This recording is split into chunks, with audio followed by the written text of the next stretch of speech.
Hi everyone! Time for the next chapter of our book. And this chapter is called Who's Ted?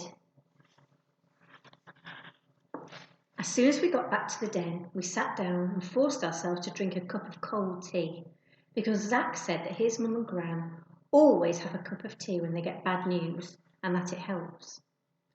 So we all sat there drinking our tea, but it didn't really help me because it tasted horrible and Zach had burst the tea bag, so I had loads of bits floating in mine.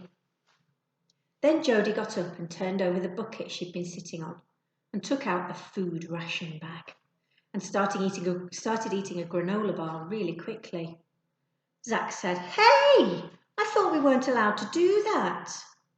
So Jodie just passed him the bag and didn't say anything, and Zach didn't argue with that. He just grabbed a Mars bar and ate it in 2 bites. So I knew that meant we weren't doing food rationing anymore, and that it was probably because food was the least of our problems now. Zach said that the beast from the east explained the teachers and the weeping and why it wasn't safe for us to go outside and why the school was open indefinitely. Then Maisie said, "What kind of beast do you think it is?" And that's when Zach said he knew exactly what type of beast it was. Then he told us all to sit down and to hold hands for support because what he was about to say was going to be hard to hear. And it was hard to hear because as soon as Zach opened his mouth, someone shouted, "Hello! Hello!" And it came from right outside the den door. Jodie's eyes almost popped out of her head because no one is supposed to know about the den. And the only other person in the whole entire school who knows is annoying Gary Petrie because he followed us one time. But we knew that it wasn't him because Jodie had warned him not to come to the den or else. And also because the voice sounded like a woman's. So we all froze. But then we heard, "Hello? Can you hear me? Ted?" And we all looked at each other because we had no idea who Ted was.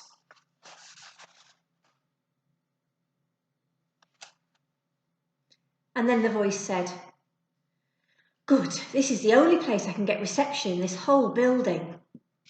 We all sat in silence listening to whoever was on their mobile phone outside the den talking to Ted. And that's when we heard the voice say, "I'll never make it, Ted. Hello?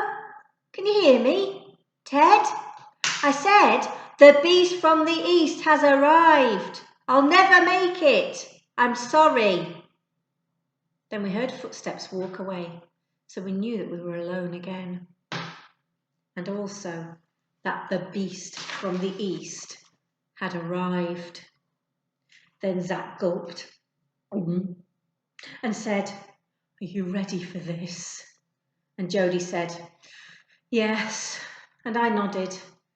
But Maisie didn't do anything because she had wrapped her scarf around her whole face, because that is what she does sometimes when she can't handle what's going on. And that's when Zach took a deep breath and said, "It's a Yeti."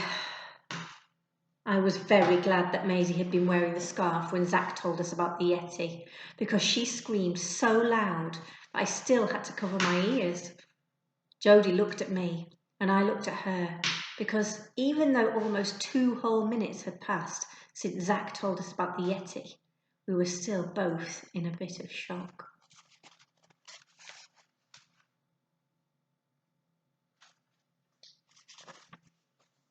Because having a Yeti loose in your school is terrifying, and I didn't know what Yetis like to eat, but I had a horrible feeling it might be us.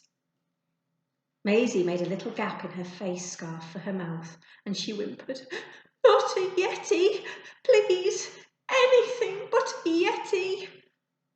And I didn't know much about Yetis, but I did not like how upset Maisie was getting about it, because even though Maisie has had to deal with baby aliens, vampire rats and demon dinner ladies before, this was the most scared I had ever seen her.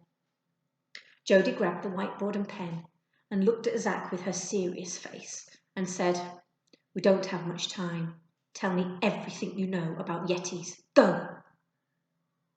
But Zack said that all he knew was that Yetis were huge beasts that live in the coldest places on Earth because they had to live in snow to survive.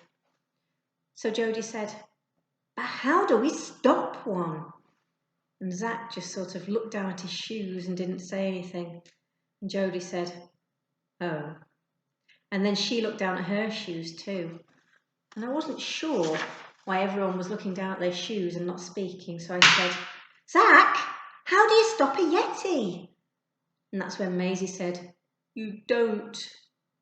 Then Maisie said that Yetis are too big and too strong and too terrifying to stop.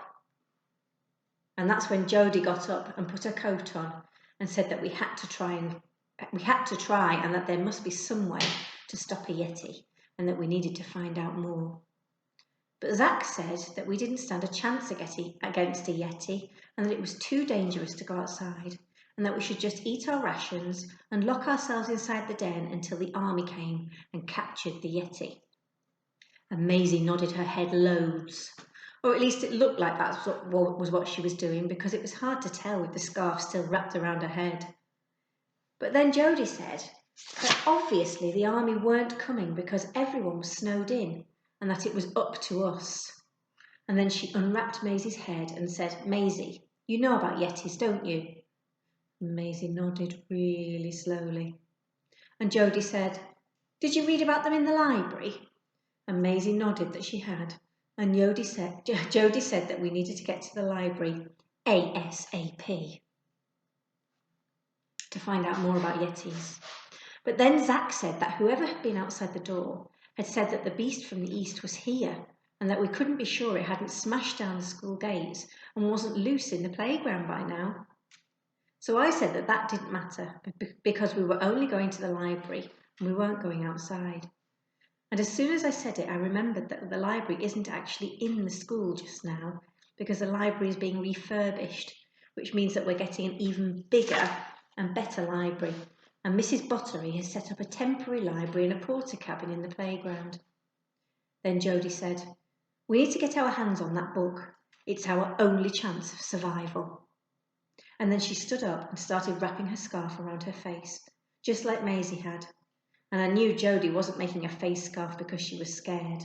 She was making it because she was about to go out in a blizzard. And I knew that she was going to make us all go, even though there was a Yeti loose in the playground.